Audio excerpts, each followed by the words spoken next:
ঢাকা বিশ্ববিদ্যালয়ে রয়েছে আরবি বিভাগ, রয়েছে উর্দু বিভাগ, রয়েছে ইসলাম স্টাডিজ বিভাগ। এই সমস্ত বিভাগে বাংলাদেশের একটি বিশাল জনগোষ্ঠী যারা শিক্ষিত, যাদের মধ্যে পূর্ণ যোগ্যতা ইস্তেদাদ রয়েছে, এমন যোগ্যতাশীল একটি জনগোষ্ঠীকে ভার্সিটিতে ভর্তির সুযোগের ক্ষেত্রে যেই কালো আইন রয়েছে, আমরা সেই কালো আইন আর চাই না। আমরা এই জায়গায় পরিবর্তন চাই, সংস্কার চাই। কারণ যাদের মধ্যে আরবি যোগ্যতা আছে তারা বিশ্ববিদ্যালয়ে কেন ভর্তি হতে পারবে না? মাদ্রাসা পড়ুয়া ছাত্ররা যারা সরাসরি কোই মাদ্রাসায় পড়ে তারা ইসলামিক স্টাডিজে কেন ভর্তি হতে পারবে না? তারা তো যোগ্য, তারা তো পারফেক্ট, তারা তো দেশ জাতির জন্য কাজ করছে, তারা তো সমাজের রন্ধ্রে রন্ধ্রে মিশিয়ে মানুষকে ইসলাম শিক্ষা দিচ্ছে, কিন্তু ভার্সিটিতে ভর্তি হওয়ার যোগ্যতা কেন নাই? এমন কালো আইন আমরা চাই না যে আইনের কারণে তারা ভর্তি হতে পারবে না।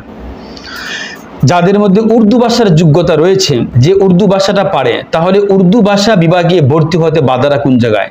কেন তাদেরকে উর্দু ভাষা ভর্তি হতে দেওয়া হবে না? এমন আইন আমরা চাই না যে আইন যোগ্যতাশীল শিক্ষিত সমাজকে তাদেরকে উর্দু বিভাগে ভর্তি হওয়ার সুযোগ দিচ্ছে না শুধুমাত্র আইনের কারণে, অথচ তাদের মধ্যে যোগ্যতা রয়েছে।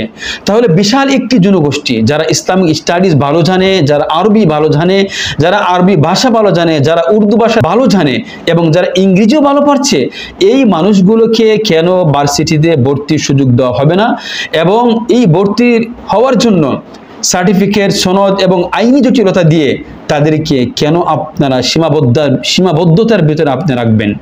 এই সংস্কারের এই সময়ে, বাংলাদেশ নতুন অধ্যায়ের এই সময়ে যদি নতুন সংস্কার না করা হয়, যদি এই শিক্ষার এমন কিছু আইনের পেছাল কেছালে যদি আমাদের বিশাল একটি জনগোষ্ঠী তারা বঞ্চিত হয়ে যায়, অথচ তারা এই দেশের নাগরিক, তাদের ট্যাক্সের টাকা দিয়ে সরকার চলে, তাদের ট্যাক্সের টাকা দিয়ে শিক্ষা মন্ত্রণালয় চলে, মাদ্রাসা পড়ুয়া ছাত্রদের ট্যাক্সের টাকা দিয়ে স্কুল, কলেজ, ভার্সিটির সন্তানরা তারা পড়াশোনা করছে।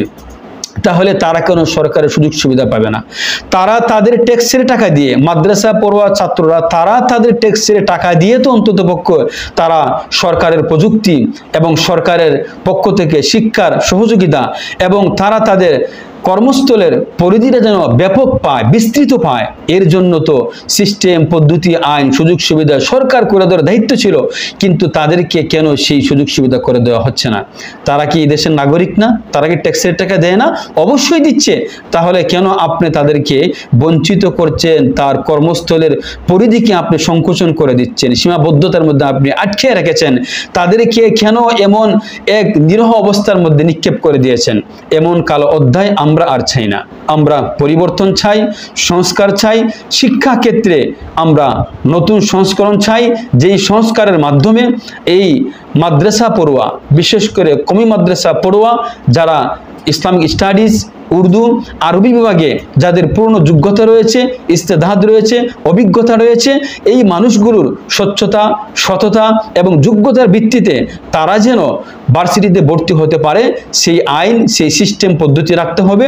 তাদেরকে কোনো কালো আইনের মাধ্যমে তাদেরকে বন্দী করে রাখা, তাদেরকে সীমাবদ্ধ করে ফেলা, এই কমি মাদ্রাসা পড়ুয়া মানুষগুলোকে সীমাবদ্ধ করে ফেলা এবং তাদেরকে একটি আবদ্ধ কোঠায় বন্দী করে রাখার যেই আইন বাংলাদেশে রয়েছে, সেই পুরাতন আইনকে ডাস্টবিনে ফেলতে হবে। সেই আইন দিয়ে আর শিক্ষা বিভাগ এবং দেশ যেন পরিচালিত না হয়, নতুন উদারনীতি দিয়ে যেন দেশ পরিচালিত হয়, সেই সিস্টেম পদ্ধতিতে আমাদের হাঁটতে হবে।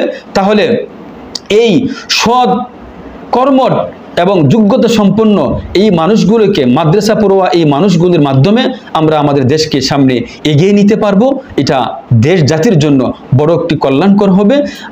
আমার আহ্বান সবার কাছে, রাষ্ট্র সর্বোচ্চ পর্যন্ত আমাদের এই দাবিটাকে পৌঁছিয়ে দিন।